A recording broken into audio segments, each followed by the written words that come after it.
is an extremely important transaction for us and really take the company a step forward. And so we're very pleased to have that as part of our portfolio. Moab Khotsong, in all of the slides of this year, had quite an impact on our operations.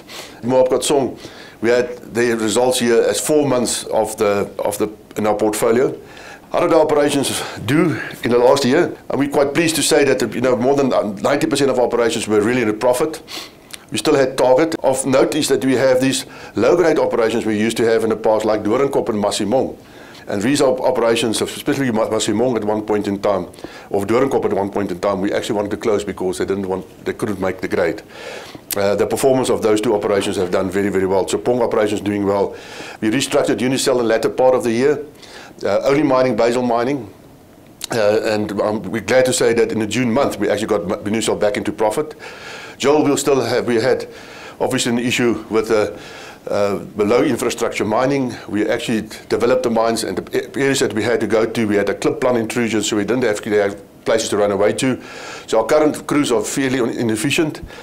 We completed the project, the deepening of Joel, and we're in the process of developing the footwall infrastructure. And within a year from now, Joel will be back to his normal production or very good production performances. Target, we've done all the work in looking at Target for the long term. We know that we have to remove the crushers deeper down the mine, and that process, we're in the process of planning that to going forward. Moab Khotsong and Hidden Valley will have much longer next year. Hidden Valley, we only had 2 months of production in here, and Moab Khotsong only 4 months of production. Our operational free cash flow increased dramatically, or doubled, due to the fact that we had Moab in for the 4 months. The last quarter, where we had the full Moab in, how did that actually look? In terms of compared to the previous quarter. So where we used to have round about or just below 9 tons of gold per quarter, we now safely can say we're close to 12 tons of gold per quarter. So Moab had quite an impact in the last quarter in terms of the performance.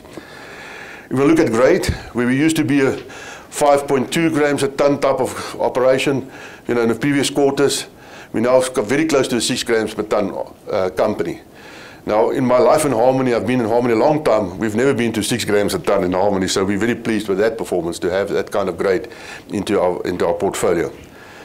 And if we look at the all-in sustaining cost compared to the different quarters, you can safely say, you look at where we were, 486,000 rand a kilogram in the final quarter of last year, and it's really because of the impact that Moab have done onto our performance. When we look at the gold produced line, you can see we've had a 13% increase during the year, and next year is going to be even more with the full year of Moab.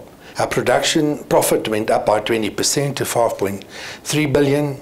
If we add back the impairment, we've actually got a headline earnings of 763 million rand for the year.